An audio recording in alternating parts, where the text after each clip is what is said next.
जय जगन्नाथ। नमस्कार दर्शक बंधु, मामा साहू यूट्यूब चैनल को आपण मानक स्वागत। दर्शक बंधु, आज यही वीडियो माध्यम जानिबा घरे जदि शंख रखुछंती तेबे करंतु नाही एही सब भूल। आमर हिंदू धर्म रे शंखर बहुत महत्व मध्य रही अछि। प्रत्येक घरर ठाकुर घरे निश्चित भावरे शंखटिए थिबो, किंतु शंख रखिबा द्वारा भी तार केते गुडे नियम रहिछि। जदि आपण सही नियम पालन करू नथिबे हुए तो आपणक घरर अमंगल होइबारे। आपण माने समस्ते निश्चित भावे जानिथिबे जे भगवान विष्णुଙ୍କର प्रिय वस्तु हेउछि शंख।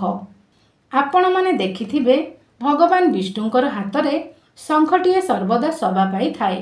जे कौनसी पूजारे शंख जदि न बजा जाए आपणक पूजारे सफल मिले नाही एवं शंख बजाइबा द्वारा घरर नकारात्मक ऊर्जार बाहर को चली जाई थाए।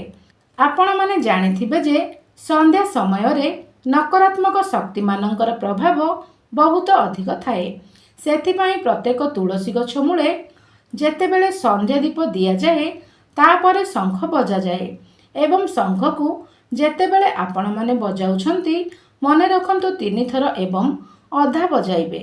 एही कथा को निश्चित भावे मने रखंतु। एहा करिबा द्वारा आपणक घरे शुभ होइथाए, किंतु 3 थर को अशुभ विचार करा जाए। सेथिपाई 3 थर अधा बा जाहाकू आमे 3.5 थर बोली मध्य कहिथाउ। एहीपरि शंख बजाइले बहुत शुभ होइथाए। शंख बजाइला बेले मने रखंतु अधखंडिया शंख बजाइबे नाही। जदि आपणकर अभ्यास नाही ताहेले जमारू बजान्तु नाही, किंतु आपण संध्या समय रे एपरि भूल केबे भी करंतु नाही। जदि संध्या समय रे आपण माने एपरि भूल करिबे आपणक घर को माता लक्ष्मी केबे भी प्रवेश करिबे नाही एवं जेउ घरे शंख न थाए सेही घर को केबे भी माता लक्ष्मीकर कृपा मिली पारिबो नाही। सेही घरे सबुबेले धनर अभाव देखा देई थाए। शंख को सबुबेले मने रखंतु उच्च स्थान रे रखिबे, केबे भी तळे रखिबे नाही। शंख को धरिबा मात्रे आपण पवित्र होइथांती। शंख हेउछि पवित्रतार प्रतीक। शंख जदि आपण गोटिए थर धरिबे आपण जानंतु जे पवित्र होइगले। स्नान करि सारिबा परे शंख को धरिबा दरकार किंबा पवित्र होइजिबा दरकार। सेतेबेले आपण शंख को छुइबा दरकार। आपण जदि लक्ष्मी को कृपा पाइबा को चाहुछंती ताहेले घरे आपण 2टी शंख रखंतु। गोटिए ठाकुर घरे रखंतु आउ गोटिए दक्षिणावर्ती शंख बजाइबा पाई रखंतु।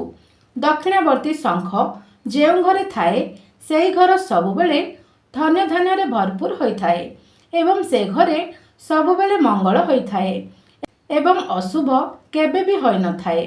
सेथिपाई एही दक्षिणावर्ती शंख को निश्चित रूपे घरे रखंतु एवं सबुबेले मने रखंतु घरे जदि कौनसी भूत प्रेतर आशंका थाए ताहेले निश्चित घरे शंख बजान्तु। देखिबे घरे कौनसी खराब शक्ति बास करिबे नाही। आउ गोटे कथा मने रखंतु, शंख तले पानी देई जदि सेई पानी को पादुका रूप रे सेवन करिबे ताहा देह पाई लाभदायक होइथाए।